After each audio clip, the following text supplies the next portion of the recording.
holiday today called the Lunar New Year. The Lunar New Year begins today and is based on the traditional lunar calendar, meaning that the date of the Lunar New Year varies from year to year. This year, 2016, will be the year of the monkey. There's one legend that states that it was the rat, ox, tiger, rabbit, dragon, snake, horse, sheep, monkey, rooster, dog, and pig that came to Buddha when he called all the animals of the world to come to him before he left the earth. As the 12 animals arrived, the Buddha named each animal to each year. Some believe that the year we are born in will influence our personality. In present day, the Lunar New Year has become a major cultural holiday for many Asian countries. Spending time with family and preparing for meals are two very important aspects of the new year. Many of the Asian students coming in are boarding students unable to celebrate with family. AAA hopes to close that gap this year and allow those who are away from their home countries to still celebrate the holiday in various ways. Tomorrow night in the dining hall, we will be having special food for the whole community as for the second night of the Lunar New Year. Today we'll be hearing from several members of AAA as they share why this holiday is meaningful to them. Thank you.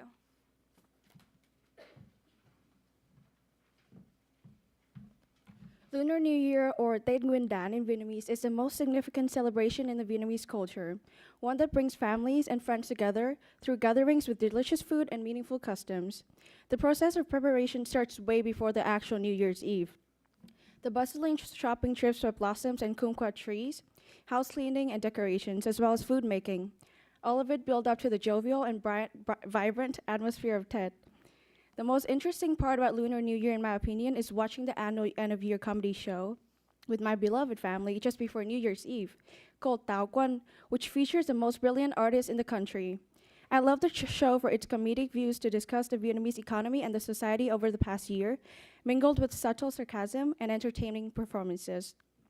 Afterwards, my siblings and I would help our parents to organize a thoroughly cleaned family altar, which includes 5 different fruits, as well as the other salty food to show our respect to our ancestors. At midnight, we take in the magnificent view of the firework, wishing each other all the best in the upcoming year.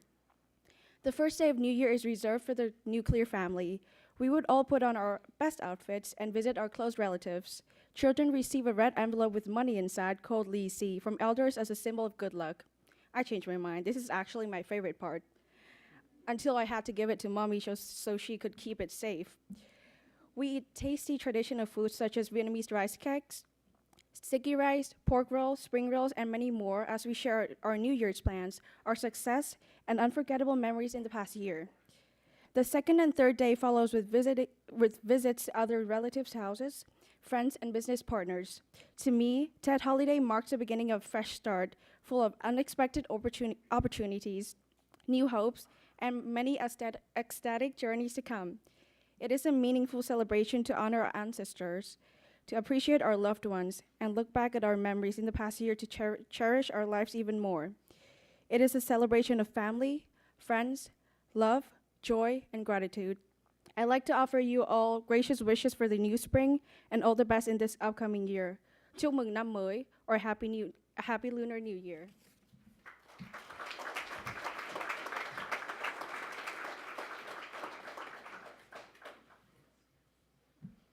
Hi everyone. Trami just gave us some very interesting insight into the Vietnamese celebration of the Lunar New Year. This holiday is also highly valued in many other Asian cultures, especially in East and Southeast Asian countries such as Japan, Korea, and Thailand, as well as in my home country, China. I noticed many similarities across different culture celebrations.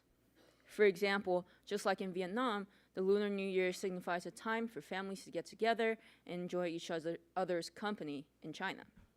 However, as we raise awareness for this important Asian holiday in the BRICS community, it is also very important to keep in mind that there are differences in addition to similarities among traditions in different cultures. Even within the same culture, different families might have different practices for celebrating the New Year. With that said, let me talk about how, before I came to Brooks, of course, I celebrated the Lunar New Year with my family. My dad's side of the family lives in rural parts of the country, so the Spring Festival marks the annual reunion of my uncles, aunts, cousins, grandparents on my dad's side, all of whom I usually don't get to see during the regular year. After a 5-hour car ride, we would be welcomed with a delicious homemade meal on New Year's Eve.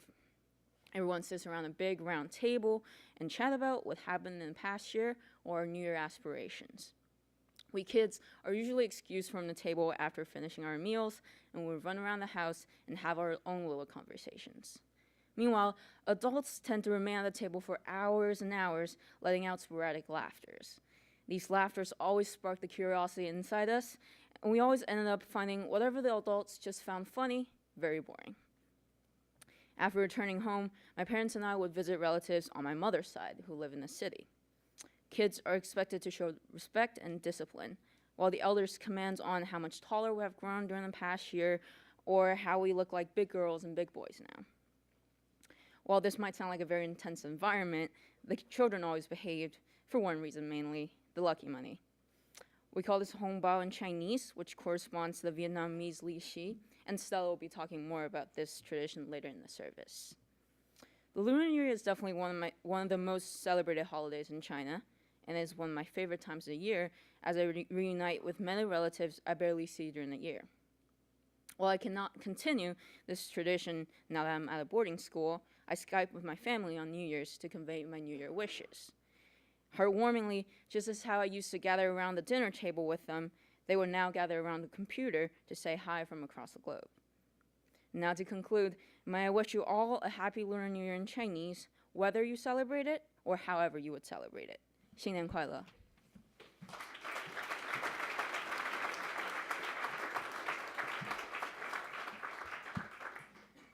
Good morning. I know what you're thinking.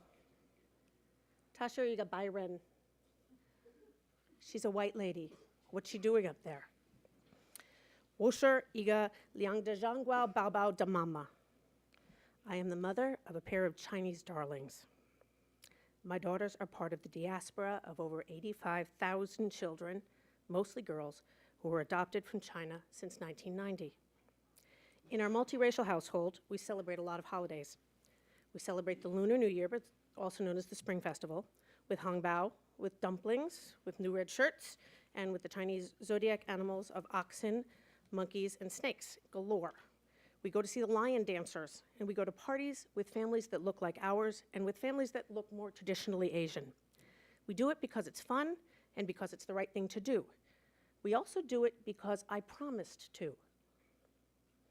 China is one of the few countries in the world that requires prospective adoptive families to sign a pledge that they will raise their Chinese children in the Chinese culture.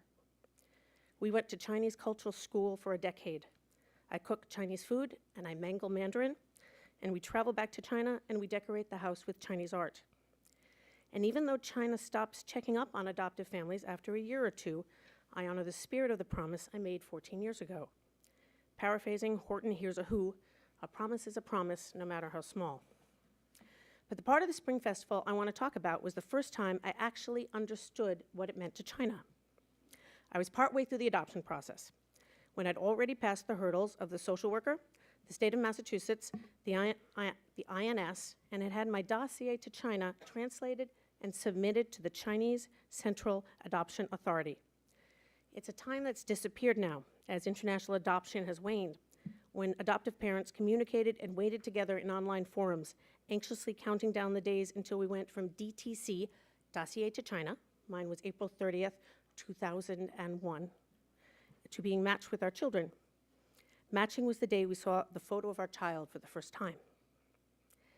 While I was waiting for show, the wait for that match inexplicably slowed down, and the anticipated wait of 7 months for the match lengthened and lengthened to what turned into 14 months. Imagine a 14-month pregnancy. I was really grumpy. In the big picture scheme, that turned out to be nothing, as the length of the wait later turned into 5 years. But at that time, we didn't know what was happening, whether China would just stop adoptions completely, and every day was excruciating. And then I heard about the Spring Festival, which other waiting parents dreaded. The reason for the dread was that the whole country of China shuts down for 15 days for the celebration. People travel back to their home provinces to be with their family, sometimes for the only time in a year, and government offices close for 2 weeks. Government offices like the CCAA, the Central Adoption Authority. that meant 2 more weeks of radio silence, 2 more weeks of waiting and worrying that the program was shutting down, not just some offices. Those in the worst boat were the families who had received their match, their photos, just prior to the Spring Festival, but who couldn't get travel approvers or who couldn't get to China to get their child. The entire process stopped in its tracks. I couldn't fathom it at first. A whole country closed down for a New Year's holiday? But there it was, a culture that valued family, that valued returning home. The period of travel around the New Year is called Chunyun, and it is known as the world's largest annual migration. There are over 2 billion trips taken during Chunun. And in retrospect, the waiting of 2 more weeks for our match was nothing compared to Chinese families who were only together for part of that 2-week period every year. It did all work out fine in the end, and several months after the Spring Festival, in May of 2002, I finally did get a match.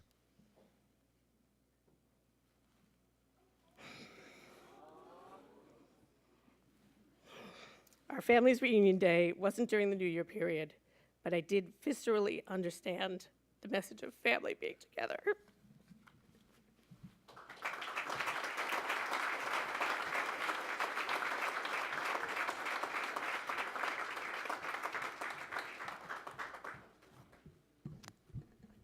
Hi.